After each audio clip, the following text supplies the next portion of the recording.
Good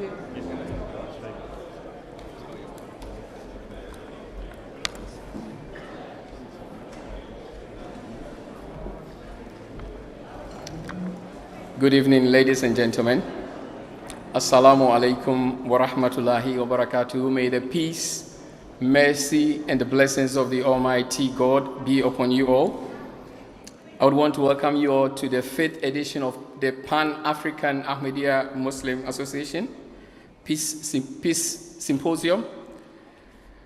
As Muslims, we will start our proceedings with a recitation from the Holy Quran, and I'll call our brother Mubarak Adeleke to do the Arabic recitation and Abdul Ghaffar Adam to do the English translation. Mubarak Adeleke.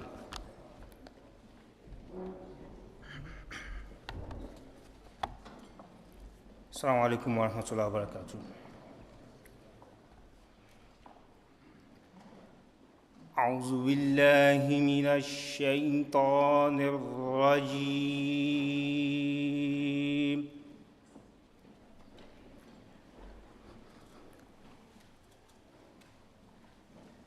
بسم الله الرحمن الرحيم.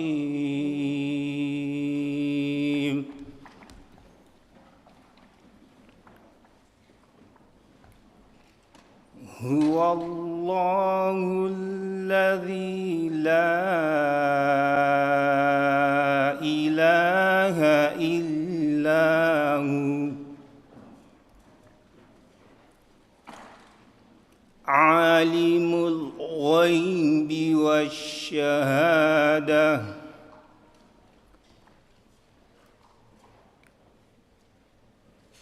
والرحمن الرحيم.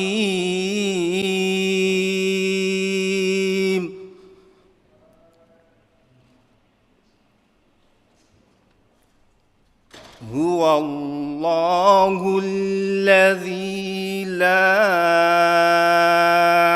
إله إلا هو الملك القدوس السلام المؤمنين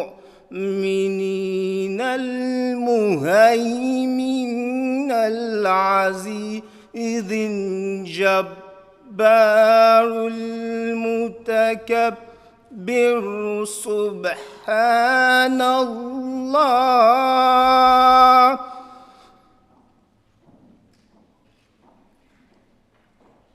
سبحان الله عما يشركون.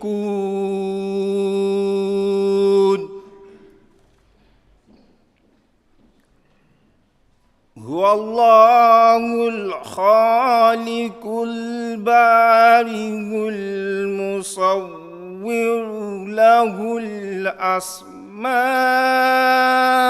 الحسنى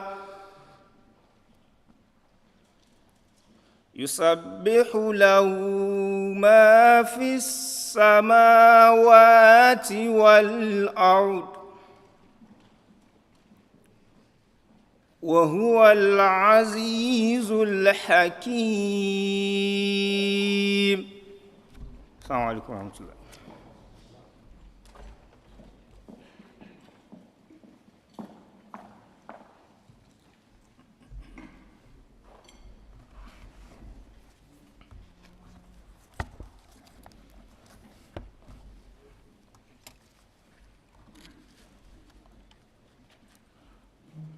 Assalamu alaikum wa rahmatullah. May the peace and mercy of God be with you all. The portion of the Holy Quran recited before you was from Surah Al-Hashr, chapter 59, verse 23 to 25. The English translation is as follows. I seek refuge of Allah from Satan, the accursed. In the name of Allah, the gracious, ever merciful. He is Allah, and there is no God beside him, the knower of the unseen and the seen. He is the gracious, the merciful. He is Allah, and there is no God beside him, the sovereign, the holy one, the source of peace, the bestower of security, the protector, the mighty, the subduer, the exalted. Holy is Allah, far above that which they associate with him. He is Allah, the creator, the maker, the fashioner. His are the most beautiful names.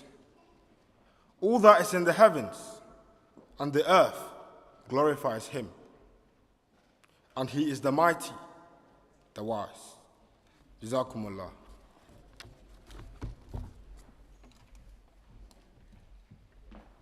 Thank you very much for that beautiful recitation and the English translation. Once again, I would want to welcome you to the fifth edition of the Pan-African Peace Symposium. We will continue our proceedings, and I will now want to introduce to you the dignitaries on the stage. So if you could kindly just raise up your hand so that people identify who you are. We have Mr. Issa Wima, who was the former president of the Pan-African Muslim Association, United Kingdom. Alhaji Lawal Bawa, former chairman of the Ghana Muslim Union. Hazekima Sadala, who is the vice president of the Parma, Belgium. Dr. Timothy John Baptiste, who is also the director and founder of Time for World Peace. Mr. Umar Safi, who is the director for MTA Africa. Nigel Steward, the founder and the CEO of the School of Pan-African Thought. Mr. Habib Shafik, who is the vice president of the Parma, USA. Mr. Rafiq Hayat, who is the president of the Ahmadiyya Muslim Community, United Kingdom. Mr. Tommy Cullen, who is the president of Parma, UK. Her Royal Majesty, Dr. Naa Tsotsoo Soyoo I, who is the Queen Mother. Dr. Zahid Khan, who is the chairman of the arbitration board of the Ahmadiyya Muslim Community, United Kingdom.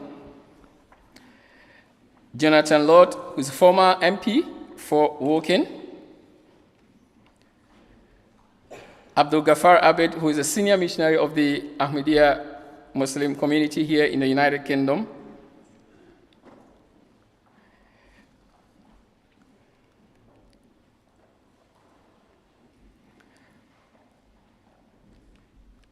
And very much right on time, we have the mayor of Merton, who is in the person of Slawek Szczepanski, who is here to join us. Diane Vincent, General Secretary of the National Black Police Association. And last but not the least is Joe Sithole, who is the Vice President of the Union Liberian Organization in the United Kingdom.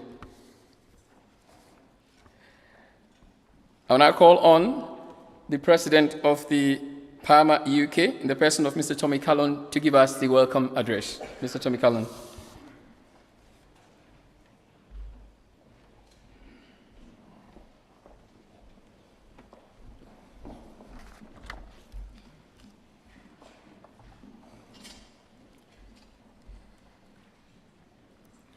Bismillahirrahmanirrahim. In the name of Allah, the most gracious, the ever merciful. Honorable guests, distinguished friends of peace, Assalamu alaikum, peace be unto you. We gather at this iconic Baitul Futur Mosque, bound by a singular and noble pursuit, united by a quest as ancient as time itself, and guided by a theme that has never been more crucial: recognition of the Creator, the pathway to peace. It is a theme that is as urgent as it is vital. In a world troubled by conflict and warfare, by the pursuit of power and materialism, by the cries of injustice and inequality, this profound theme calls us to the fundamental truth that by embracing our relationship with our Creator, we can foster both personal peace and collective unity. As His Holiness Mirza Masroor Ahmad, the worldwide head of the Ahmadiyya Muslim community, has reminded us, to establish peace in the world, it is necessary to recognize and fulfill the rights of the Creator, and it is necessary to recognize and fulfill the rights of His creation. This wisdom speaks directly to our mission here today, to understand that peace begins with a spiritual awakening, a return to divine principles which bind us together as one human family. It is the acknowledgement, acceptance, and appreciation of a higher purpose which invites us to live with compassion, humility, and respect for one another, and consequently, to build a world where the divine attributes of justice, mercy, and love form the foundations of our relationships. Recognition of the Creator is more than an idea. It is a reminder that we are all interconnected, woven together by a single thread of divine unity. It is a force which elevates us beyond the narrow confines of self-interest, prejudice, and discrimination, and compels us to see each other as part of a single, universal brotherhood. The beauty and grandeur of creation itself call upon us to recognize the handiwork of our Creator. The verdant landscapes, the flowing rivers, the rising sun, and it is Africa, the land where ancient rivers flow like lifeblood, and the sun shines with eternal promise, that gave us the adage, peace is costly, but it is worth the expense. Africa, the cradle of humanity, the land of endless beauty and boundless hope, the continent of resilience and renewal, stands at the heart of our message here today. Africa, in its vastness and diversity, with its wellspring of cultures, languages, and communities, holds within it the power to become a global beacon of peace. As children of this great land, which has known and is no stranger to conflict and division, but equally has known the strength of endurance and perseverance, we must take up the mantle of peace and strive to become the torchbearers of harmony.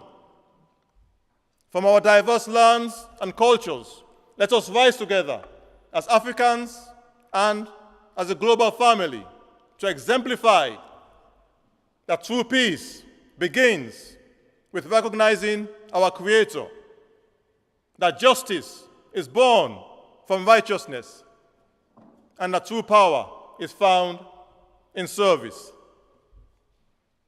Our purpose is lofty. Our mission is timeless. And our quest is sacred.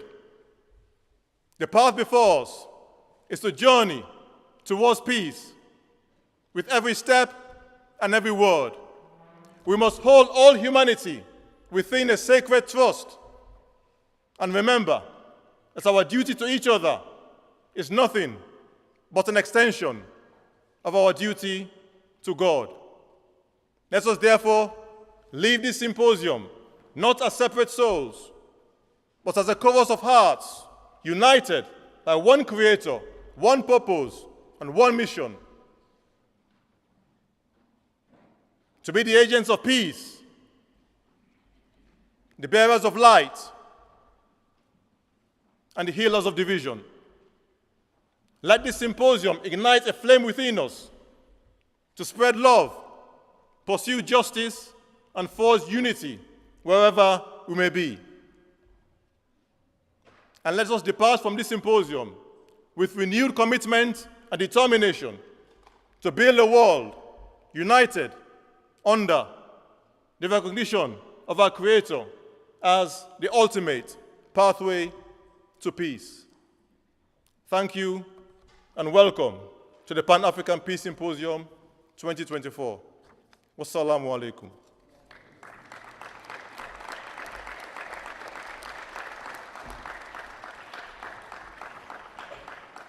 Thank you very much, Mr. Tommy Kalon, for that welcome address.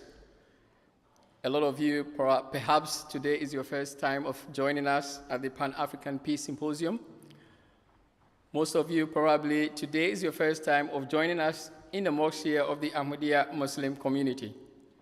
So to give you a glimpse of what the Ahmadiyya Muslim community is all about, and most importantly, the champion of peace, His Holiness, and the work that he's been doing around the world, we'll show you a small video.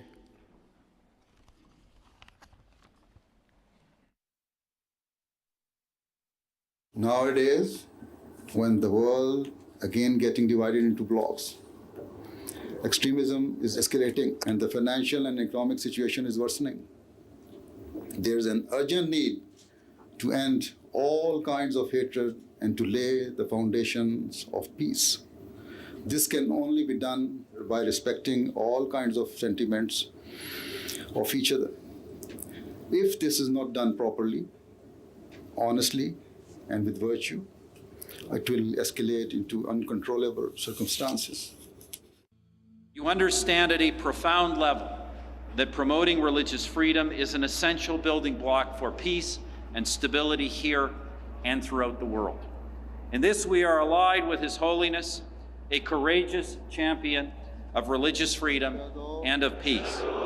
Hazrat Mirza Masroor Ahmad is the present head of the Ahmadiyya Muslim community, the most dynamic international community within Islam. The community was established by Hazrat Mirza Ghulam Ahmad in Qadian, a small and remote village in India. He claimed to be the expected reformer of the latter days, the one awaited by all major world religions.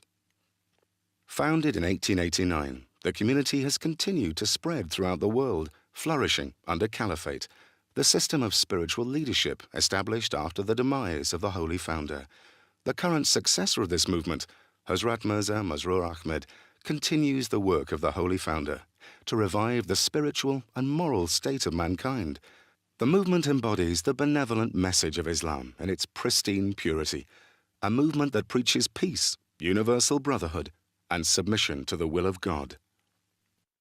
His Holiness, Hazrat Mirza Masroor Ahmad, the present head of the community, continues in his effort to unite people from all faiths and cultures by promoting interfaith dialogue and religious freedom. He has traveled extensively to spread the message of peace and to remind everyone to respect the rights of other human beings. During these tours, His Holiness has met world leaders from the Far East to Europe, from North America to Africa, discussing the economic, social, and political problems facing the world today and how to create peace and justice in the world. He has also met religious and community leaders in order to share common values and core ideals universal to all religions and cultures, with a view to improving the moral state of mankind and creating an atmosphere of love and affection. From young to old, he compassionately listens to the ordinary man, regardless of race, color, or religion. He has personally initiated social projects and schemes to alleviate poverty and human suffering. His concern is not just about the well-being and moral state of the members of the Ahmadiyya community, but of the great human suffering of mankind at large. The Ahmadiyya community knows only that Islam, which is the Islam of love and affection, offers a real message of peace and security. I respect his strong commitment to promoting peace and understanding. At a time when extremists are seeking to divide us, His Holiness has delivered an inspiring and peaceful message of love, overcoming hatred. Though of humble beginnings, your leadership has made you a figure of global prominence. You started as a teacher, and you have become a guide for millions of Muslims worldwide. You have been persecuted for your beliefs, jailed for your faith, and exiled from your homeland, but you refuse to turn to bitterness or vengeance, and that is a very important lesson. So again, what a pleasure it is to welcome you, Your Holiness, to Ottawa, an opportunity to discuss the many challenges facing the Ahmadiyya Muslim community, but also the opportunities that we have to work together on shared goals and challenges. Together, we should fight common enemies such as illiteracy, disease, hunger, and poverty. The Ahmadiyya mission has put structures in place towards the fight against these common enemies in order to enhance the dignity of man. An injunction to love all and to hate none is the avowed guiding principle of the Ahmadi life. The Ahmadiyya community, the mission in Sierra Leone, really they've made a pivotal contribution to the education in our country. You just have to look around wherever you are. What would the world have been without Ahmadiyya movement? As far as Islam is concerned, it would have left a big gap, a vacuum incalculable for us to even suggest as to the type of impact it would mean on society.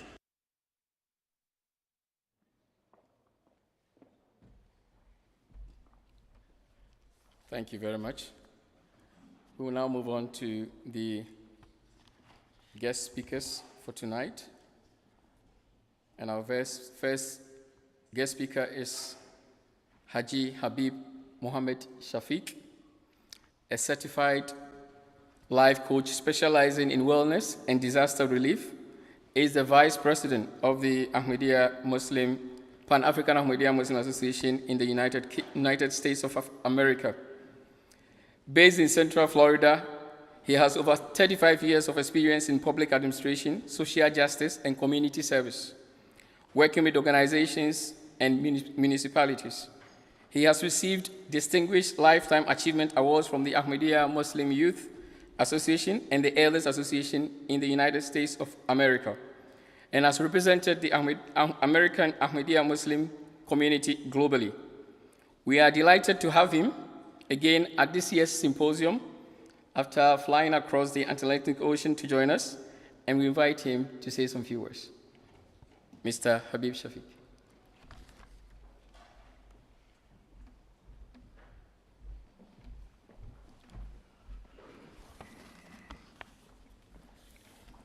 To our dear, esteemed guests, respected leaders, and fellow followers of the Ahmadiyya Muslim community, Assalamu alaikum, peace be upon you all.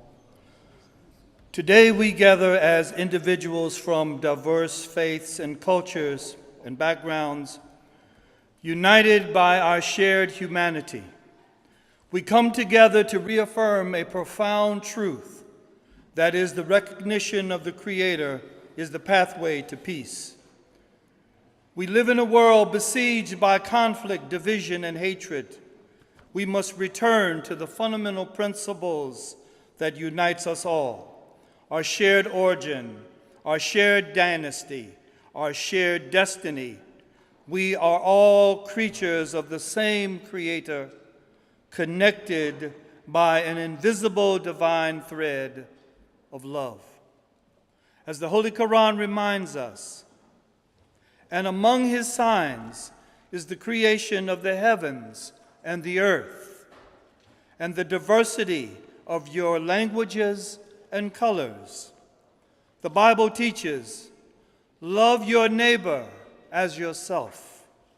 The Bhagavad Gita says, the one who sees me in all beings and sees me is me. And the African proverb, which states, remind us that I am because we are. The theme of our symposium, Recognition of Our Creator, Pathway to Peace, is rooted in the noble principle, ladies and gentlemen, of absolute justice. And it promulgates a very powerful but simple idea, and that idea is love for all and hatred for none. This is not a mere slogan, but it is a call to action. It demands that we recognize the inherent equality, dignity, and value of every human being, regardless of their faith, culture, and background. I have witnessed firsthand the transformational power of this love and compassion. In December 1973, at the age of 20 years old, I arrived in a little village in the Punjab called Qadian, quietly suffering from the psychological and emotional trauma from inferiority complexes wrought by the effects of generations of slavery and institutional racism. In the face of this debilitating and wretched adversity, it was love extended to me unconditionally by the people who didn't even know me, nor did they look anything like me. It was love from these simple village members of the Ahmadiyya Muslim community which initiated my healing as a human being. It is this love that unites us, ladies and gentlemen, love that heals us. It is this love which inspires us to become better versions of ourselves. So in short, let us commit today to recognize our shared humanity in the Creator that unites us. Let us recognize to cultivate love, empathy, and understanding towards all, and reject hatred and bigotry and divisions in all of its forms. Recognition of the Creator is not just a theological concept, it is a pathway forward to peace. When we acknowledge our shared origin, we acknowledge our shared responsibility to create a world where love triumphs over hatred. Let us join hands, hearts, and minds to build a world where love is the guiding force, compassion is the driving principle, and peace is the ultimate goal. In conclusion, His Holiness, Hazrat Khalifa Masih V, the worldwide supreme head of the Ahmadiyya Muslim community, stated, and I quote, "What I wish to say," he says, "is that merely delivering or listening to a speech or a lecture is not enough and will not lead to peace being established. In fact, he states, key requirements of fulfilling the primary goal is absolute justice and fairness in all matters. The Holy Quran in chapter 4, verse 136 has given us the golden principle of a lesson guiding us about which it states, that the means of fulfilling the requirements of justice, even if you have to bear witness and testify against yourself, your parents, your closest relatives, your friends, then you must do so. This is true justice, where personal interest set aside, and where personal interest set aside for the common good. May the Creator of all guide us on this noble journey. May our love for humanity be the beacon that illuminates the path forward to peace. Amen. Thank you. Thank you very much for your kind attention.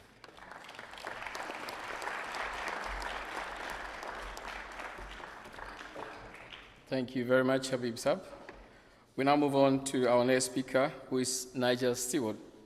Nigel Steward is a prominent educator, cultural historian, and a founder director of the School of Pan-African Thought, a London-based organization dedicated to promoting the principles of Pan-Africanism. Nigel's works include organizing educational courses, public discussions, and strategic events that explore critical themes in Pan-Africanism, Pan-African cultural traditions, and in spiritual traditions, and its key issues in facing African diaspora communities, with a focus on intellectual, cultural, and socioeconomic empowerment initiatives.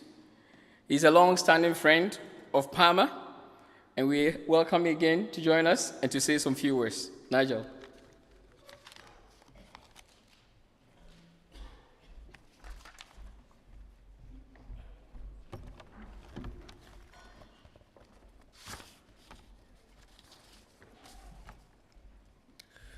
Ladies and gentlemen, brothers and sisters, dignitaries and guests, plus of course our ancestors present with us here this evening. Peace and blessings to you, and I just want to say it's wonderful to be here. This is my third symposium now, and it's a deep honor that I stand before you to offer a few words on the theme, Recognition of the Creator, the Pathway to Peace. And this type of forum and interfaith dialogue is so vital because peace cannot be achieved in isolation. Peace, my brothers and sisters, is a team sport. And I think we can all agree that peace is one thing that we can never have enough of. We could all do with more peace in our lives. Peace is a shared and universal aspiration, of course, but at the same time, it is universally misunderstood. So what is it? What is peace? Is it merely the absence of war and violence, or does it encompass something more profound? Well, we can take some lessons from indigenous African culture, particularly the Yoruba people. As in the Holy Quran, the Yoruba conception of peace is what is termed alafia, and it transcends a simple notion. This simple notion. The Yoruba believe peace signifies well-being, a harmonious balance in all aspects of life, physical, social, psychological, and spiritual. It is not merely the absence of conflict. It is the presence of justice, unity, and harmony. It is the state where all elements from our human relationships to our interactions with the divine are in their rightful place. Peace begins with good character and encompasses virtues like honesty, respect, compassion, and a sense of duty. For the Yoruba, these traits were not merely moral ideals. They are prerequisites to maintaining harmony with oneself and with others. The Yoruba also believe that peace is deeply connected to the non-material world, the metaphysical world. For peace to prevail, there must be unity and harmony between the spiritual forces that shape our existence. This integrated worldview reminds us that peace is much about internal balance as it is about our external relationships. This here is the key. In the Yoruba and all African indigenous cosmologies, the harmony and unity with other human beings is the function of harmony with your Creator and the ancestors. Brothers and sisters, this is African wisdom. This is African thought. It is a holistic and powerful conception of what peace truly means and what it takes to acquire. If you want more peace, commune with God. If you want more peace, commune with your ancestors. If you want more peace, commune with self. And my closing point, what we must also remember is that peace is the architect of prosperity. Peace is what will help to share the prosperity with others of our society who are afflicted and ravaged by the greed and turmoil of men who do not have peace. In other words, peace is essential for social development and equity. We cannot thrive without it. So tonight, let us remember that peace begins with God. If we desire a peace in this world, we must first find peace in our hearts. The Islamic and Yoruba worldview urge us to recognize the source of good is in all spiritual dimensions, and it is there we must return. This is how we strive for a world where every tree provides shelter for the bird, every community uplifts its members, and the balance between physical and spiritual realms is respected. Peace in our actions, decisions, and relationships, a society where alafia, well-being, and harmony can flourish for all. Thank you very much.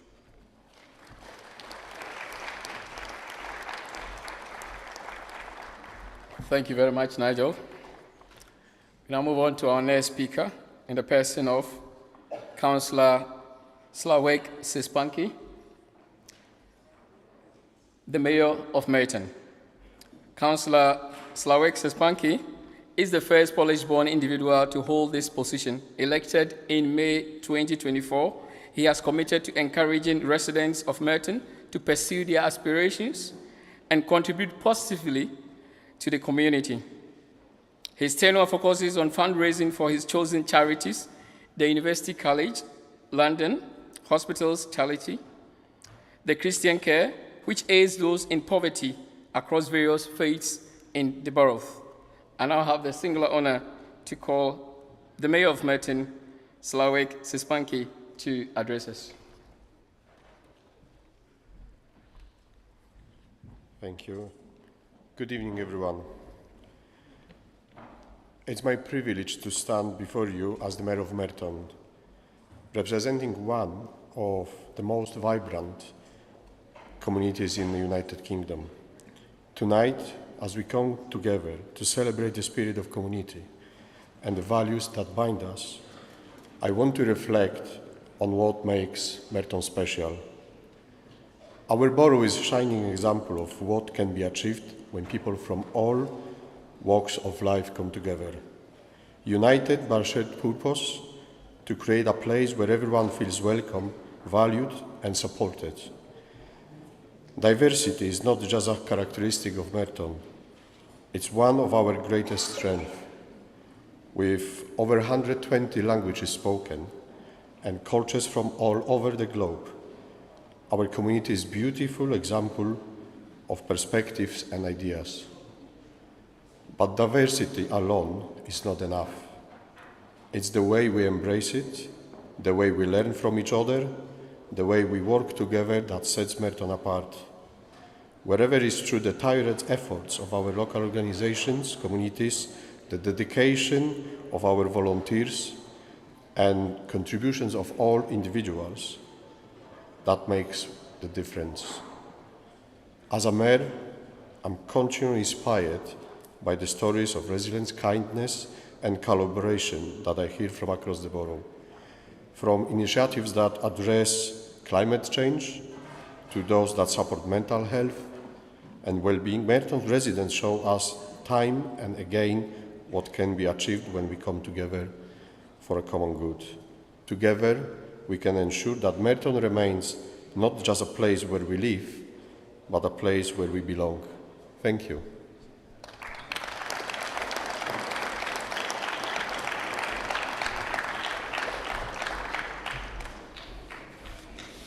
Thank you very much, Councillor Slawek Szczepanski, the Mayor of Merton.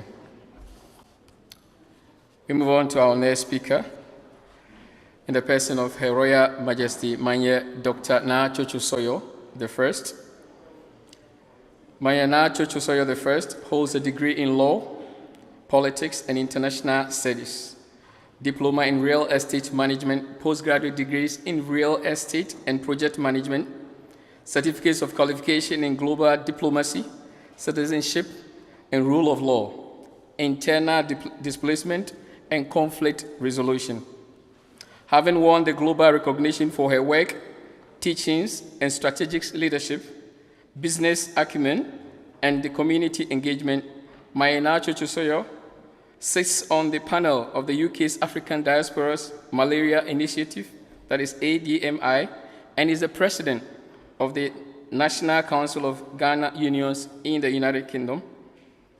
A Queen Mother from the state in Accra, in the place of Jamestown, who is also a very good friend of our community. I have the singular honor to call on Naa Tsotsoo Soyoo I to address us.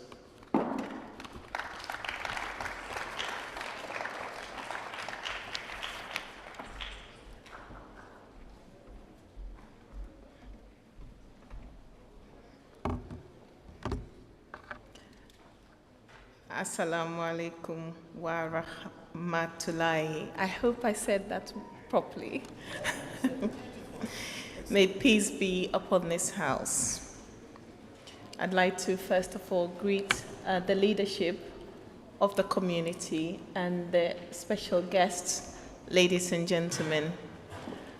I would like to first of all bring greetings from His Majesty, the King of the Ga State, King Takite Kuchuru II, and to extend his appreciation, his gratitude, and his joy at having connected with the family, the Ahmadiyya family. He extends his gratitude especially for your warmth and hospitality in hosting him only last week when he visited you here.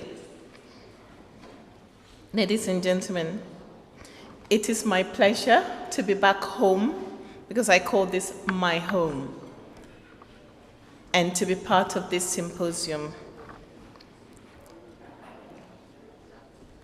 When all you have done through your life, to a large extent, is to win, when adversity comes, it has the ability to shake you. And when that happens, we tend to forget how far God has brought us. And this is why today's theme, recognition of the Creator, the pathway to peace, means a lot to me personally. I come from a community of people that I call roots and wings. We're a community tethered and known for being a peaceful people. But we also have wings, because when I look around this room, I see many people from Ghana here. We have wings, the ability to go out, be part of communities that we find ourselves engaged in. And it makes me particularly proud that the Ahmadiyya family encourages unity and to wait peace. I said earlier that when you have won all your life, when adversity comes, it shakes you. Ladies and gentlemen, as we discuss peace today, I'm very conscious of the fact that Ghana is entering a period of elections. Only next month we will be entering our election period. There has been much said, and in my Ga language, we say, "Ekomefemo nomling hewaleyo," to wait in togetherness. In togetherness we find unity and strength. And yet we have heard so much happening for a people known for peace. We have had so much micro conflicts, local conflicts, disagreements based on political affiliations, disagreements based on cultural affiliations. Even within the context of our chieftaincy, there is conflict. And as we enter the period of elections, one of the key messages that I think would resonate with the people is an understanding that when we go to vote, when we go to choose our leadership, we must always bear in mind that fundamental to peace is a recognition that we have to answer to one entity, God the Creator, Allah. When His Majesty was here, one of the key things he took away with him, and I realized when he was speaking, he spoke quite a lot about it, is the slogan of love for all and hatred for none. He made the point that that is a very difficult call to take up. But he also made the point that if you are able to abide by that fundamental principle, you have answered the call of the Almighty and served the purpose for which you have been brought on this earth. As we go to elections, not only do we need to bear in mind the fact that peace happens when we recognize that we have to answer to the Creator, but also fundamentally, we're one people. And you may not necessarily like someone, but you must be able to love them for who they are, for what they are, and as creators of God Almighty. And as far as is practicable and possible, hate no one. Because if we abide by that very principle, I think not only will we achieve peace in Ghana, but we will also achieve peace across the world. I want to thank the Ahmadiyya family. Every time I come here, I feel welcome. I feel embraced, I feel taught, and I learn a lot from you. As I observe the work that Ahmadiyya is doing across the world, work that I know His Majesty is keen to come to the capital, even more so now. I learn the principles, first and foremost, of discipline, of structure, but also for embracing each other in the spirit of peace and unity. And so with that, I thank you. And I say again, Assalamu alaikum, Chano Manyaba.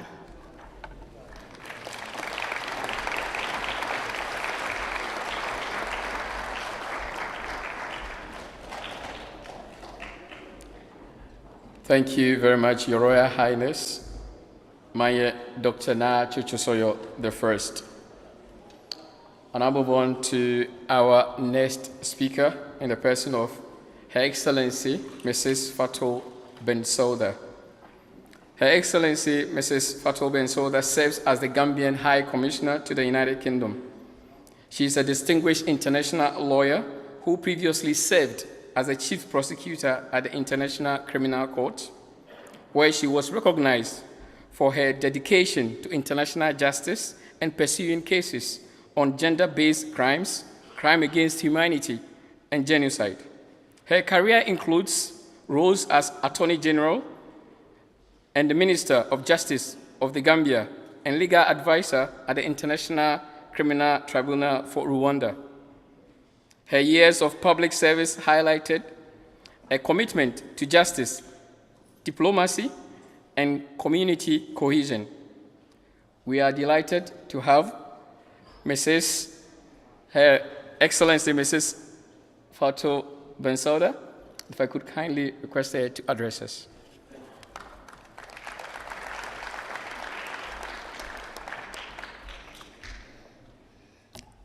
Lord Mayor, Mr. President of the Association, members of the High Table, ladies and gentlemen, distinguished guests, and honored members of the Ahmadiyya community. It is with great pride and profound respect that I stand before you today to briefly reflect upon the remarkable role of the Ahmadiyya Muslim community in spreading peace and promoting harmony, particularly in the Gambia. In a world too often marked by division, conflict, and misunderstanding, the example set by your community serves as a beacon of hope and a powerful reminder of the values that unite us all. Your community, founded in 1889 by the Honorable Mirza Ghulam Ahmad, is globally recognized for its commitment to the principles of love for all, hatred for none. These words encapsulate a philosophy rooted in compassion, in service, and the pursuit of justice. And I must say that in the Gambia, the Ahmadiyya community has exemplified these ideals through decades of tireless efforts to foster peace and uplift society. Distinguished guests, I am of the opinion that peace is not merely the absence of conflict, but the active cultivation of understanding, of respect, and cooperation. And after years of observation living in the Gambia, I can attest that the Ahmadiyya community has demonstrated and embraced the very ethos by constantly championing interfaith dialogue and building bridges between the diverse religions and cultural groups in the Gambia. Through numerous outreach programs, your community has created safe spaces where differences are not only acknowledged but celebrated. These initiatives have fostered a spirit of mutual respect, laying the groundwork for a society where individuals of all backgrounds can coexist in harmony. Thus, the Ahmadiyya community has contributed to the strengthening of the social fabric of the Gambia, demonstrating that unity in diversity is not just an ideal, but a practical pathway to peace. One of the cornerstones of the Ahmadiyya community work in the Gambia is its unwavering commitment to education. The establishment of schools and educational institutions by the community has transformed countless lives, providing access to quality education for children regardless of their religion or social background. Indeed, this is highly important, and I cannot stress that enough. Because you see, distinguished guests, education is a powerful tool for peace building.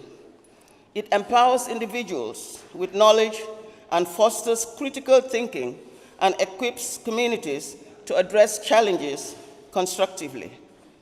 By investing in education in the Gambia, the Ahmadiyya community is not only nurturing the leaders of tomorrow, but also promoting values of tolerance and understanding that are essential for lasting peace.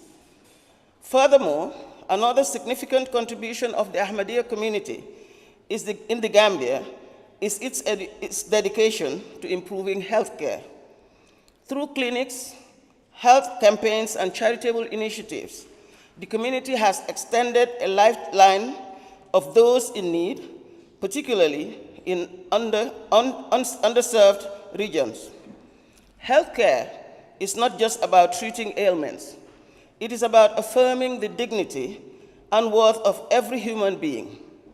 By providing medical services without discrimination, the Ahmadiyya community has reinforced the principles of equality and compassion, bringing people together in a shared commitment to human well-being. Distinguished guests, I have been made to understand that central to the Ahmadiyya community's philosophy is the belief that service to humanity is a fundamental expression of faith. And I also understand now that it is this belief that inspires the humanitarian initiatives of your community, ranging from disaster relief efforts to programs addressing poverty and social inequality. I firmly believe that these acts of service do, in fact, have a ripple effect, as it fosters goodwill and strengthens the bonds between the communities, us and between communities.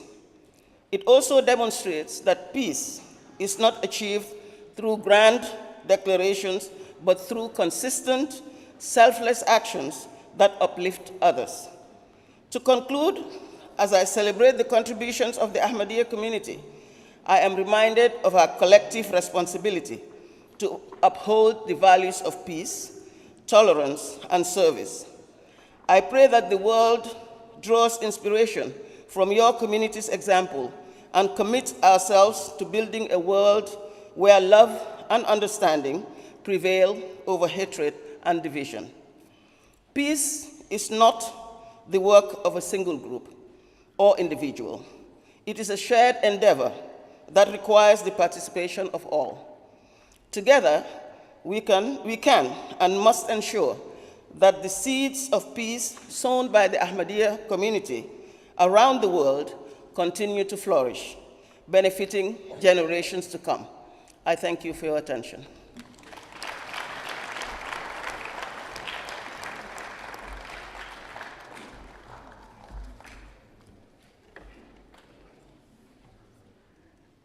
Thank you very much, Your Excellencies, Mrs. Fatou Bensouda, for that brilliant address. Africa is not left out in this Peace Symposium, and I know there's a lot of you on social media, YouTube, and various angles watching the proceedings. And as such, very beautifully, we have a goodwill message from Tanzania, and that is from the Professor Adolphe Mackenzie Waziri, who is the Minister for Education. If we can have that goodwill message, please.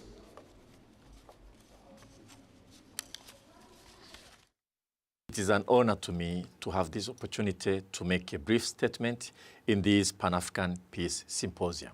I wish to thank Tom Callon, the president of the Pan-African Ahmadiyya Muslim Association, UK, for asking me to make this statement. When I received his invitation, my mind went back with vivid recollection of my visit to the Ahmadiyya headquarters in London, where I met Tommy Callon, among others. I remember fondly the very welcoming environment we encountered, the generosity of the Ahmadiyya leadership to me and my delegation, and the beauty of the buildings, particularly the amazing mosque, built as the largest in Europe. I wish to once again thank the Ahmadiyya leadership for that wonderful visit. Today, I wish to support the theme of the symposium, that is recognition of the Creator, the pathway to peace. We all know that our world is habitated by people of different races, different faiths, different nationalities, different cultures. These differences have been, many times, a source of conflict and even wars. These differences have many times been a basis of discrimination and even hatred. Unfortunately, even our differences in terms of faith have at times been a source of discrimination, of conflicts, of hatred, and of fighting. It doesn't have to be this way, and it shouldn't be this way. Ahmadiyya is a very good example of the faith that promotes peace, harmony, togetherness, and solidarity across faiths, cultures, races, and nationalities. This symposium is yet another example of the laudable effort of the Ahmadiyya of reminding all of us that we should learn to live in harmony, in peace, even as we pursue our different faiths, even as we respect our different cultures, our different nationalities. But this should not be a source of conflict and tension within the society. Indeed, recognizing our Creator should also be the pathway to peace. In Tanzania, we have lived in harmony and peace since we gained independence, precisely because people of different faiths have tried to learn to look at our Creator as a pathway for peace, as a pathway for harmony. To be honest, we have very good example from the Ahmadiyya community in Tanzania. The people of peace, people of faith, and one of the most important group in our country that champion and promote peace in our country, Tanzania. And I want to thank the leadership of Ahmadiyya in Tanzania also, and they have history also of championing independence of Tanzania in peaceful manner through Amri Abed, who was our leader. He was Ahmadiyya, and he put his effort in trying to organize campaign for Tanzanian independence, and we did that in a peaceful way. And therefore, today it's my pleasure to wish all of you participants in this symposium a very productive symposium, and I hope next time you organize this symposium, you'll choose Tanzania to be the host of you. Thank you very much. Assalamu alaikum.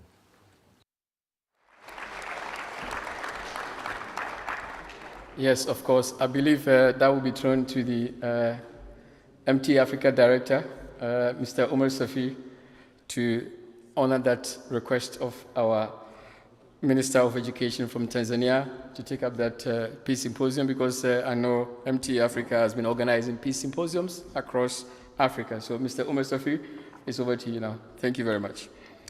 We now reach the climax, and I believe you all see one particular thing that runs across almost all the speakers who seems to have the knowledge of the Ahmadiyya Muslim community.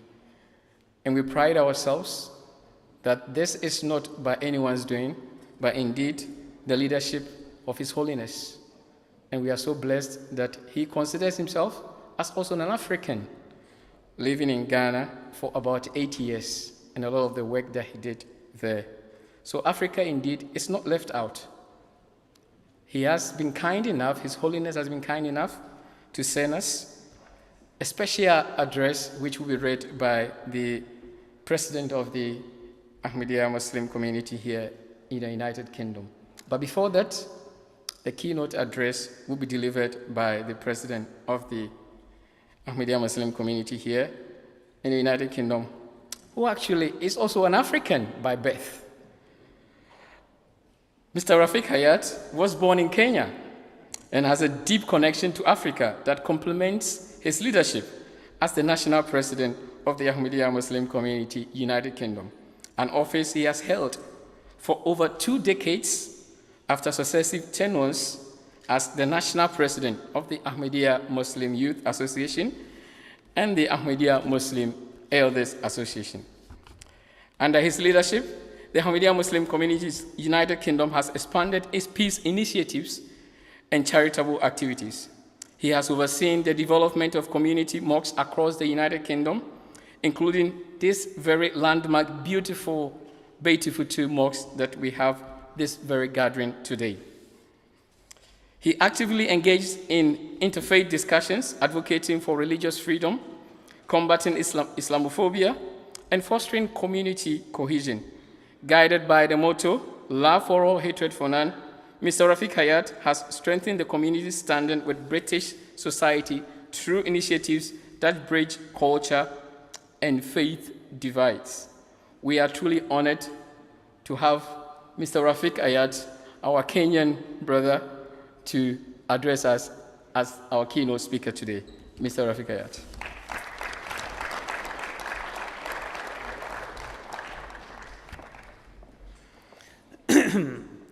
A'udhu billahi minash shaitanir rajeem. Bismillahir Rahmanir Rahim. Your Excellencies, esteemed speakers and guests, and ladies and gentlemen, Assalamu alaikum wa rahmatullahi wa barakatuhu. May peace and blessings of Allah be upon you all. I've had the honor to attend all of the peace conferences organized by the Pan-African Association. And I have to say, by the grace of God, that each year I see more and more people coming here to listen to this message of peace, which is so important in the current society that we live in. So, as you've heard from various speakers, the topic today is the recognition of our Creator, the pathway to peace. In Islam, Allah the Almighty has defined the key to mankind's success in complete submission to His will. In the Holy Quran, Allah states, "And who believe in that which has been revealed to thee, and that which has been revealed before thee, and they have firm faith in the hereafter, it is they who follow the guidance from their Lord, and it is they who shall prosper." So the word clearly states that a successful person is the one who has faith in his Creator and has righteousness. And this means that a person should remember God when performing every single action throughout the day. The founder of the Ahmadiyya Muslim community, Hazrat Mirza Ghulam Ahmad, peace be upon him, the promised reformer of the time, explained this matter when noting the key objectives of his advent. He said, "The task with which God Almighty has appointed me is that I should remove the malaise that has formed between God and His Creator and restore the relationship of love and sincerity between them." So here the question arises, what is the purpose of our life? The purpose of our life is not so that we are extremely successful, we earn a lot of money, have big houses, big cars, have holidays. If that was the purpose of our life, it would be a very shallow life that would lead. So there has to be a higher purpose. And the higher purpose is that we supplicate and develop a relationship with our Creator. And only when we are able to supplicate and create this relationship with our Creator will we ever achieve inner peace that we all want. No amount of money, no amount of funds can possibly give us that peace that we're all seeking. So the question is, how do we actually achieve this peace? Now, before I go and tell you how we achieve this peace, we've all heard of Alexander the Great. And when Alexander the Great was about to die, he called one of his senior ministers and said to them, "Will you please do me a favor? When I die, please leave my hands outside my coffin." And the minister said, "Oh, great king, you have conquered lands, you have enormous wealth, you have so much that you have achieved in your life. So why is it that you want to be buried in this way, and why is it that you want your hands left outside your coffin?" And he said that, "I want the world to know that I came into this world with nothing, and I'm leaving this world with nothing. And that is the bottom line. And we must never forget that. The only thing that we return with is our good deeds that we take with us, our piety, our integrity, our honesty, and our help to our fellow human beings. That is the only thing we take with us when we return to our Creator." So it's a very important lesson to learn. And I think this is the key of our theme today. So the promised reformer specified that to achieve spiritual progress, there are three principal stages to our spiritual development. The first stage is called Nafs-e Amara. This is a very basic stage of morality where we can function. We get up in the morning, we go to work, we do all of the things that we do in a normal life, and to some degree, people can survive in this state all their life and return to their Creator without having achieved any spiritual development at all. But in order to progress spiritually, we then have to go on to our next stage of spiritual development called nafs-e lawama. This is the reproving self state. And this is where we start to question what is right and wrong. And we start looking at every action that we take and we decide, is this the right thing or is this the wrong thing? And we decide that if I say something, am I going to hurt somebody or am I going to please them? And when we start thinking in those terms, every action that we take, and we assess it before we take it, then you have entered this stage of nafs-e lawama. And the ultimate stage is to be in total unison with your Creator and be at total internal peace. And that in Islam is known as nafs-e mutmainnah. And that is the ultimate stage that we need to receive. Now the thing is, let us look today, in the short time that we have, at things that take us towards God Almighty and that stage of nafs-e mutmainnah. And let us also look at those things that take us away from this condition. So, some people, in the pursuit of high moral qualities, begin to act superior towards others and forget that true morality comes from humility.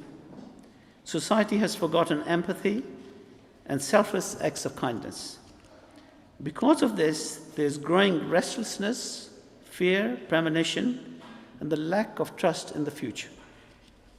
As Muslims, we are warned of such a time, and Allah the Almighty states in the Holy Quran, we bring to witness that age when a man as a whole would be in state of loss, except for those few who believe and do good deeds and exhort others with the truth to accept truth and admonish others with patience to be patient.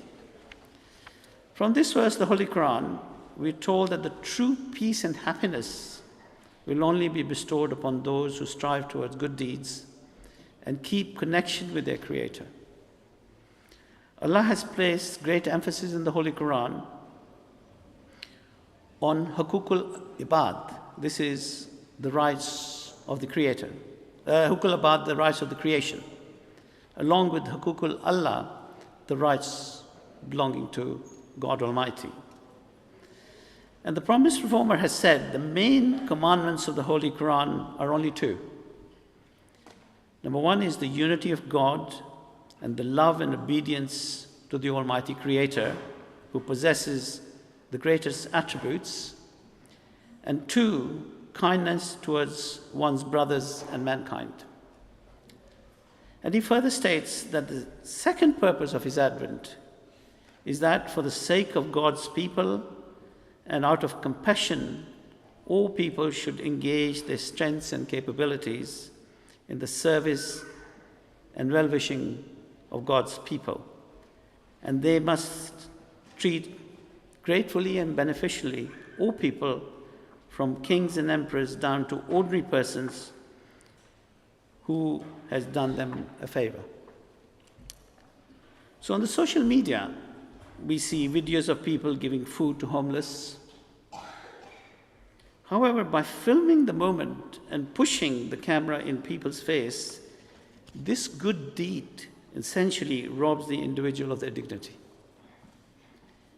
True selfless acts of kindness should be done without any desire for worldly acknowledgement or award. There's a little story that I'll share with you which perfectly defines how such an act should take place towards others. There was once a man who went to the market to buy some fruit. He approached the shop and saw some fruit he liked, and he asked the owner how much. He said 40 dirhams, replied the shopkeeper. The man paid his 40 dirhams and stepped to one side. Behind him, a woman approached. Her clothes were torn and her shoes were broken, and she had 3 children with her. She also selected the same fruit and asked the shopkeeper, how much? 5 dirhams, replied the shopkeeper. She took money out of her pocket and paid and left. The first man was furious. He stormed up to the shopkeeper and said, you sold her the same fruit when you charged me 40 dirhams and charged her only 5 dirhams. The shopkeeper listened with patience and said, the woman that came into the shop is very poor. I've offered to give her fruit and vegetables free of charge, but she does not want to accept it without paying. So I charge her smaller fees so that she does not feel as though she has accepted charity. So this is the true essence. And this story actually captures how people that you want to help should be treated with respect and honor, even when you're trying to help them.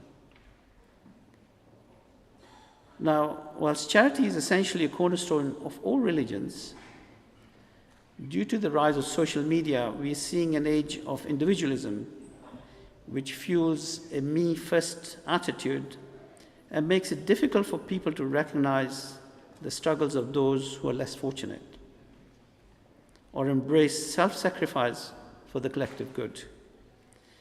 Another concern is the lack of cooperation. We are already seeing that our polarized political systems, where people and parties with opposing views are unable to work together to solve problems. Many believe that this is what is potentially leaving our world to a pre-World War state, and we barrel towards World War III. This individualism is stirred by a number of factors, and one of the most prevalent trends to corrupt society today is materialism. Many are ignorant of the consequences of material access. It is associated with lower levels of well-being, such as the lack of social interaction and more environmental waste and destruction, and poor academic outcome. It also is associated with more problems and debt. A recent study by Baylor University found that individuals who are more materialistic have lower levels of life satisfaction and are more likely to be depressed. And the study also revealed that the rates of teenage depression began to rise in 2012 when young children began accessing social media more frequently. In turn, it has radically transformed the nature of peer relationship, family relationship, and daily activities. This is because materialism is largely driven by excess use of social media platforms like Snapchat, Instagram, and Facebook, which heavily influences users to aspire to unattainable standards of beauty and wealth. Many young people preach about the positive use of social media, and yes, there are many instances where positive communities can find a mutual space to share like-minded views. We've seen this recently through the conflicts of Gaza, Ukraine. The world has used these platforms to stand up against the atrocities being carried out against innocent civilians. We see, whereas sometimes the media that's controlled by interested parties do not truly give us the right picture, But through the social media platforms, we're able to see some of the atrocities, some of the death and destruction that is taking place in the interest of expansionism. And it is with great sadness that I say that some of our leaders, particularly in the West, have turned a blind eye to death and destruction that is taking place. And they are the ones who will be answerable for what is going on in these areas. And we, as individuals, sometimes feel totally helpless and feel that there's nothing we can do. But we must be aware that there is something we can do. Each and every one of us has a voice. It may be a voice that is only to a small community, but we must raise our voice against these atrocities. And we must say this is not acceptable, because one day when your children will ask, what did you do when genocide was taking place? Did you just sit quietly and do nothing? Then you will be answerable to your future generations for that.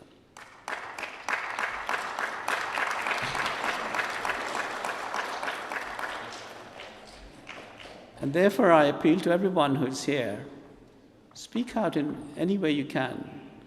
Some of you are social media experts.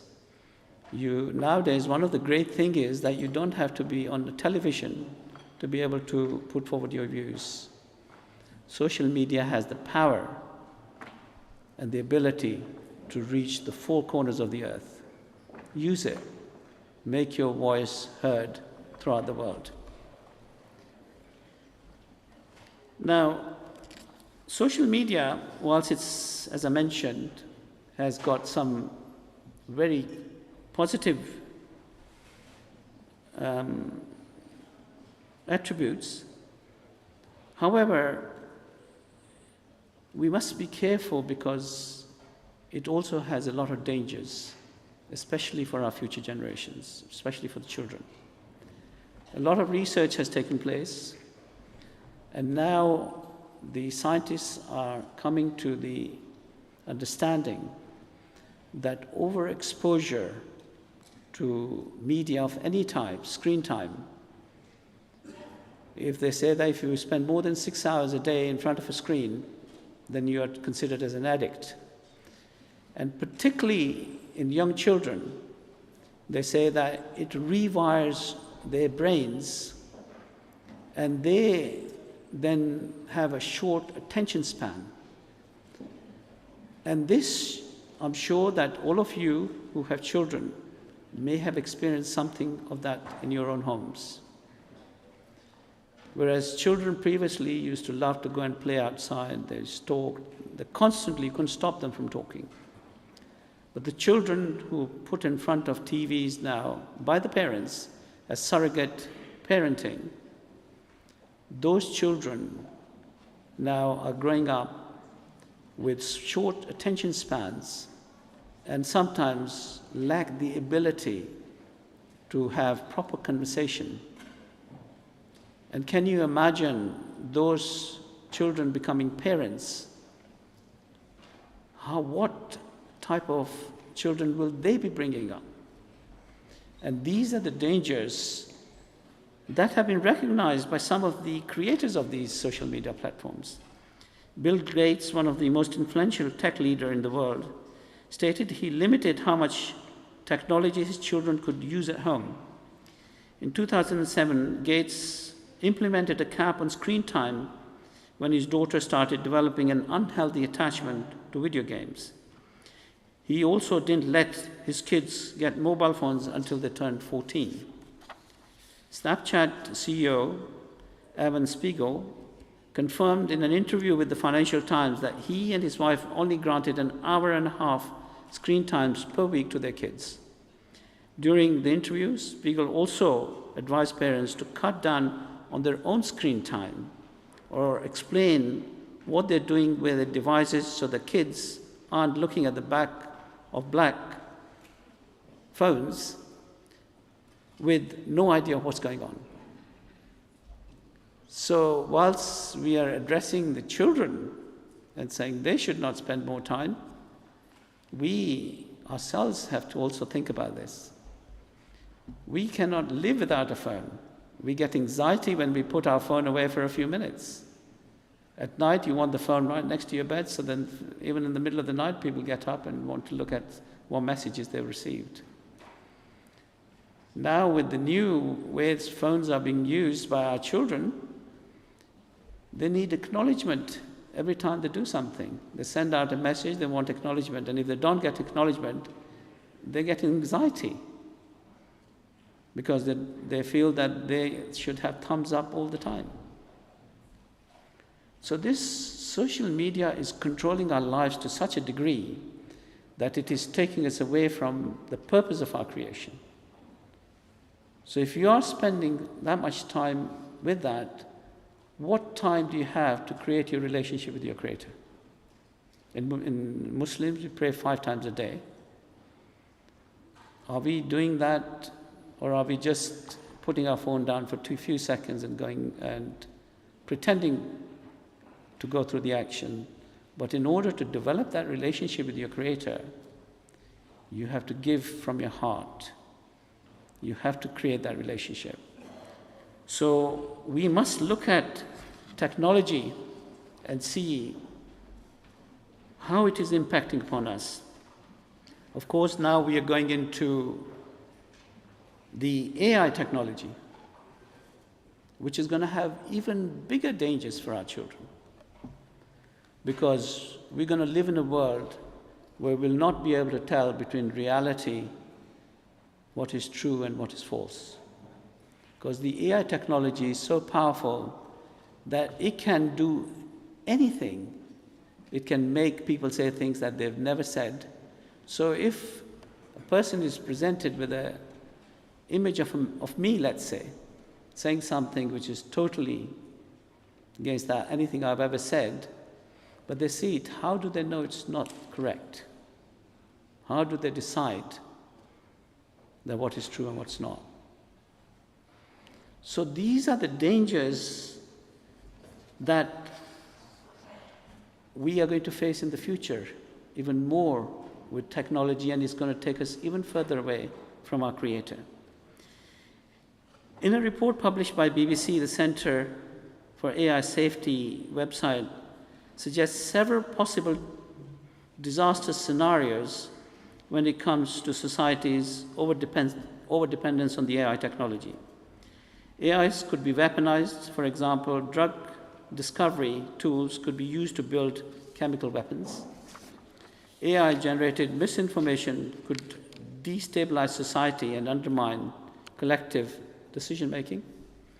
The power of AI could become increasingly concentrated in fewer and fewer hands, enabling regimes to enforce narrow values throughout persuasive surveillance and oppressive censorship. Enfeeblement, when human beings depend on AI to the point where people become physically unable to do anything without it. These may seem far-fetched.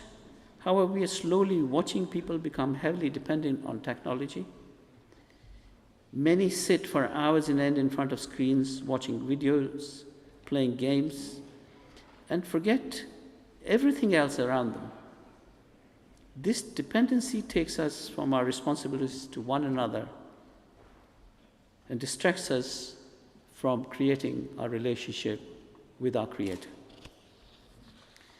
The current international head of our community, His Holiness Hazrat Mirza Masroor Ahmad, further elaborated on how to avoid the negative traits of internet by taking advantage of the material that can benefit us. And during meeting with the youth of the community, His Holiness stated, if you know the negative usage of social media, then you should avoid the usage. It is a matter of temptation. A person is easily tempted, whereby they open a link and they become interested and then open another link and another and so forth. The user does not think of negative impact it's having upon them. So the first time that you see something on social media that you potentially have negative impact on you or others, immediately shut it down. Instead, visit those sites which increase your knowledge. For example, watch scientific or educational programs and documentaries and read comments and articles by scientists and academics. You see, the thing is that it is very easy to go into those sites. We know that now there's so much bad stuff out in the media, pornography and what have you. They become attraction to a young mind which has no experience of such things. And that, again, damages their mind from a very early age. And we must make sure, as a society, that we deal with this and we do not allow that to do harm to our children. Another aspect that contributes to the me-centric society is that it's moved away from traditional values that inculcate family and particularly respect for elders. This is a very important thing. The sad truth today is that society deems parents as a burden. It has already begun to happen. In a report published in an Independent in 2019, it was confirmed that an American man took his frail father, who was suffering from dementia, on a flight from Los Angeles to the UK, where the father was left at a bus station in Hereford with no way of anyone being able to trace his family, all to avoid paying for his care. In America, this has become more common phenomena and has even been given a title, granny dumping. As strange as this might sound, it is estimated that over 100,000 elderly Americans are abandoned every year by relatives who are unwilling or unable to look after them. I appreciate that we are facing economic crisis. However, Islam teaches us that we should never abandon our responsibilities to our parents. If you are able to provide for if you're unable to provide for your parents financially, you can give them your time, cook for them, provide care for them, because they did that when you were young. There's a very good story that captures this, how God the Almighty looks at the care of looking after your parents. So it's reported that Prophet Moses, peace be upon him, asked God, "O Allah, who will be my companion in paradise?" So Allah revealed to him that a butcher will be a companion in paradise, his companion in paradise. So Prophet Moses was shocked and intrigued, and he wanted to find out what was so special about this butcher. So Allah directed him to a shop in the market. He went there and found a young butcher working and serving his customers. Prophet Moses stayed with the butcher until the end of the day, and the butcher closed his shop, put some meat in a small bag, and then began to walk home. Prophet Moses asked the butcher if he might accompany him, and the butcher agreed. A butcher arrived home. Laying on the bed in the home, Moses saw that there was an elderly, disabled woman. The butcher went to the kitchen and put the meat to cook. And while the meat was cooking, he washed the old woman's face, changed her clothes, and combed her hair. He then bought the food that he had cooked and fed it to this woman with his own hands until she was full. And the butcher then lifted the woman back onto her bed. As he did so, she whispered something into his ear, whereupon the man began to smile. And Prophet Moses asked the man, "Who is this woman? What did she say to you that made you smile?" And the butcher said, "This woman is my mother. Whenever I do something for her, she says to me, 'My son, may Allah never cause your effort to pass unrewarded, and He make you the companion of Moses, the son of Imran, in paradise.'" So you see how much importance God gives to this, that one of his own prophets, he showed him the importance of taking care of elderly. But this is something that we seem as a society to be moving away from. Of course, time does not permit me to elaborate on some of the other aspects, but many experts have spoken about the state of the world and the effect of global warming on natural life, the mass production of clothing that may even be single-use clothing, and of designer items that have been heavily glamorized on the platforms. However, this access is greatly affecting our environment. Not only are the factories forcing workers to mass produce these items for little pay and poor working conditions, but our natural resources are being depleted as a result. Many species of animals have become extinct because of the world greed. We are already seeing what mankind's dependence on technology is doing to the planet. An article on earth.com states that the smartphone has become an essential tool for navigating everyday life, but it contains some rare element on the earth to make it work. Because of this, many countries are forcing miners to work extreme hours digging in search for this material. And the workers are poorly mistreated, and many die in the pursuit of these natural resources. In China, we find a huge dumping ground for the toxic waste created from these sort of mining operations called World Tech Waste Lake. In Sudan, we've seen a civil war break out because of the greed for natural materials that contributed to making these smartphones. The greed and destruction go against the teaching of Islam. Our faith teaches us to live within our means and value that we have been provided. It's been narrated in many accounts that the Holy Prophet Muhammad, peace and blessings of Allah be upon him, would repair his own shoes, sew his own clothes, live with simple means. He went above and beyond to help others. He taught us that simple actions can leave a long and lasting impact on the world. I'm pleased to say that the Ahmadiyya Muslim community has been heavily involved in various environmental schemes, including planting trees. As an agriculturist himself, His Holiness has encouraged environmental friendly schemes, including planting hundreds of trees across the world.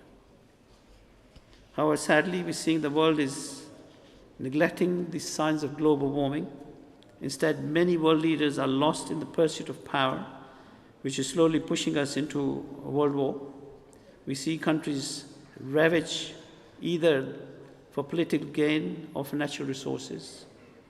In a world that has grown more dangerous in recent years, the nightmare scenario of the Third World War is in the public consciousness now. The UK Defence Minister, Grant Snapps, warned the world could be engulfed by wars involving China, Russia, North Korea, and Iran in the next 5 years, and said we are moving from a post-war to a pre-war world. In his recent address, His Holiness spoke about how the war can quickly expand and stated, "History teaches us that internal conflicts can spiral into religious wars, often fueled by interference and influence of external powers who foment instability and division in other countries to serve their interest. In recent decades, we have witnessed the devastating consequences of such interference in countries such like Kuwait, Iraq, Syria, and Sudan. Since being elected Khalifa, His Holiness has held worldwide campaigns to convey the peaceful message of Islam. Indeed, at this very platform here, each year we hold a peace conference where world leaders come and he gives his message of peace to those world leaders. His Holiness has also addressed various parliaments you saw in the earlier video. He's addressed the UK Parliament, European Parliament, the Congress, and various other parliaments around the world. And has written to the majority of the world leaders, urging them towards a peaceful world, not one with recriminations. During a recent address to the youth of the community, His Holiness spoke about the importance of our connection to Allah to ensure peace in this world, and he states, "In this age, we are not only witnessing a rapid decline in the worship of God and growing apathy towards religion, but also chilling indifference, the suffering of God's creation. Where help is extended to those in need, it is often driven by ulterior motives and a desire to fulfill vested interest under guise of humanity. Help often is conditional, and compassion is a commodity bartered for political and economic gain. As a result, an ever-rising chorus of voices are now openly denouncing the major powers and world institutions to be guilty of glaring double standards. The Holy Prophet of Islam, peace and blessings of Allah be upon him, spoke about the importance of our relationship with our Creator in his final sermon. And he reminded Muslims that we will be held accountable for our actions. And he said, remember, one day you will appear before God and answer for your deeds. So be aware, do not stray from the path of righteousness after I am gone. As a community, it is our aim to serve humanity, to fulfill our duties to one another and ultimately to our Creator. During his address at the inaugural ceremony of Nasser Hospital in Guatemala, which was funded by the community and Humanity First, built by Humanity First, His Holiness spoke about the significance of charity within Islam and stated, we seek no praise, no reward for such efforts because we are merely doing what our religion has taught us to do. Our motivation and our desires to serve others is driven entirely by the teaching of Islam. The guiding light for any true Muslim is the Holy Quran, which was revealed to Islam's founder, the Holy Prophet Muhammad, peace and blessings of Allah be upon him. Time and again, the Holy Quran has instructed Muslims to serve mankind and fulfill the needs of those who are suffering or are deprived in any way. It requires Muslims to be selfless and consumed by the love of others. It requires us to be ever ready to make sacrifices for the sake of peace and well-being of other people.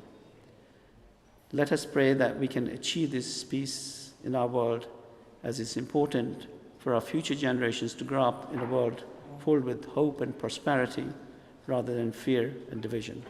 Thank you very much. God bless you all.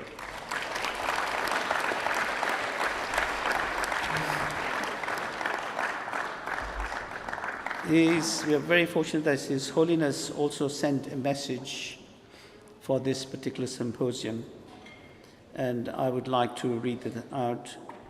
It says, distinguished guests, Assalamu alaikum wa rahmatullahi wa barakatuhu. Peace and blessings of Allah be upon you all.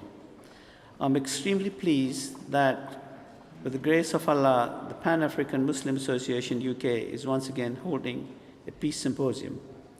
I pray that the event is successful in all respects and extend my best wishes to all participants.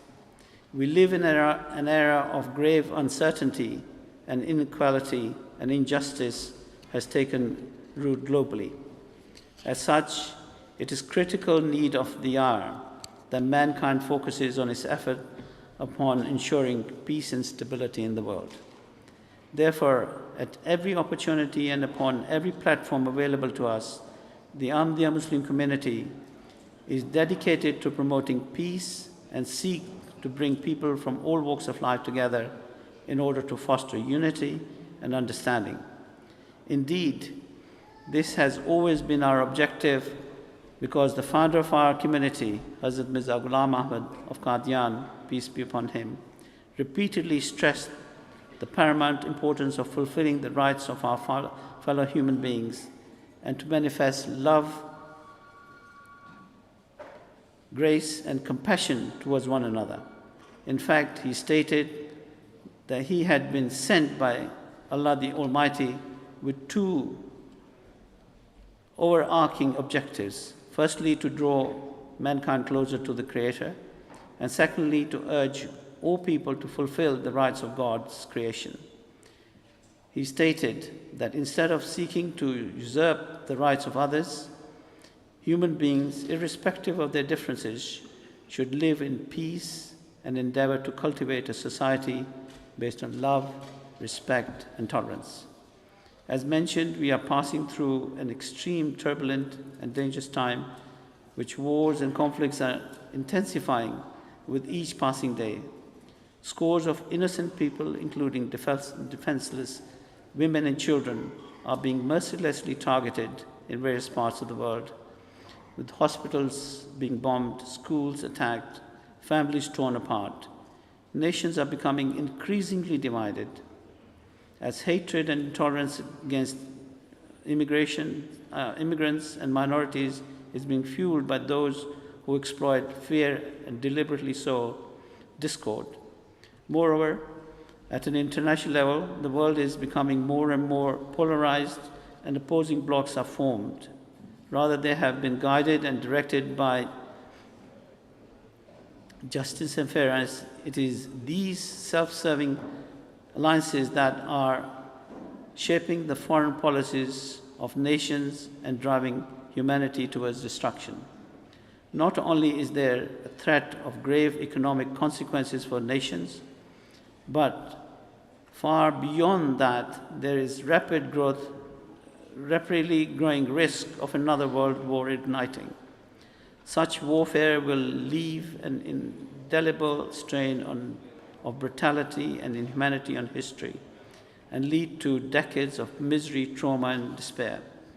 Moreover, if God forbid nuclear weapons are utilized, the scale of the destruction that will ensue is beyond all comprehension.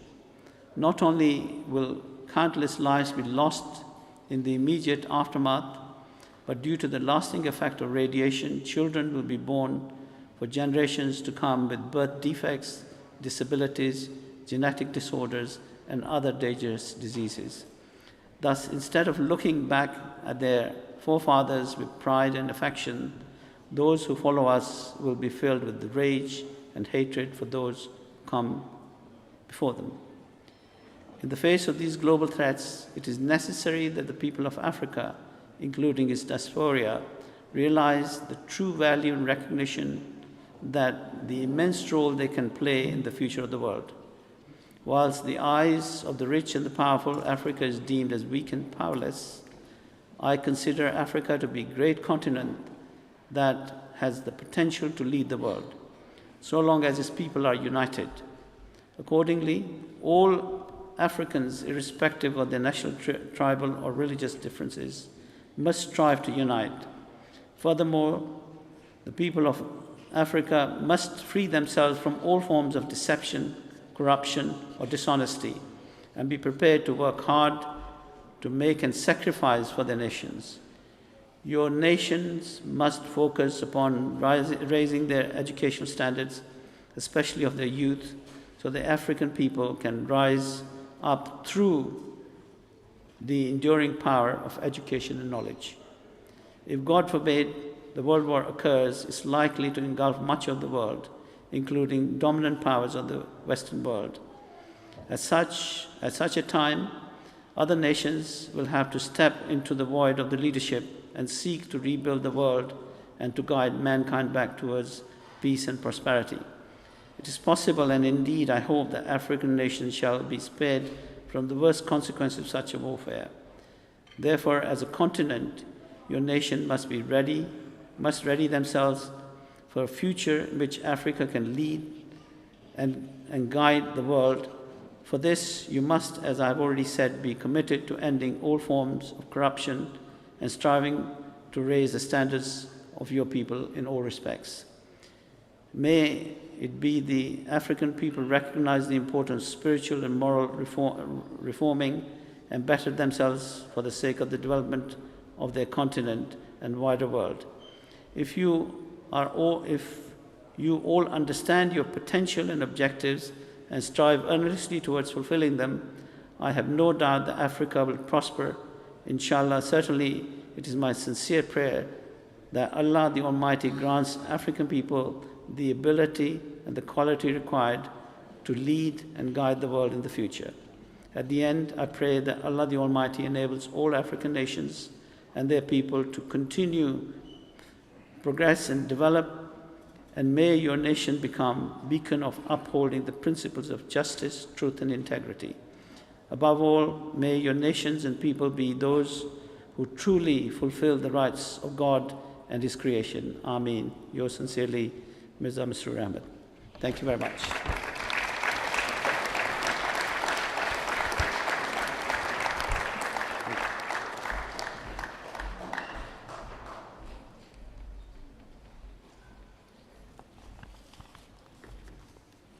Thank you very much. I guess after that very wonderful message that we received from His Holiness, we will have to bring the proceedings to a close. And we will request Mr. Rafiq Hayat, our keynote speaker, and also the president of the Ahmadiyya Muslim community, to lead us in a silent prayer to bring the formal proceedings to the end, but it begins another chapter of the dinner. We do that by raising our hands, and then those of you who want to join us, feel free to do in your own way. Mr. President, if you can lead us in a silent prayer. Will you join me in silent prayer, please?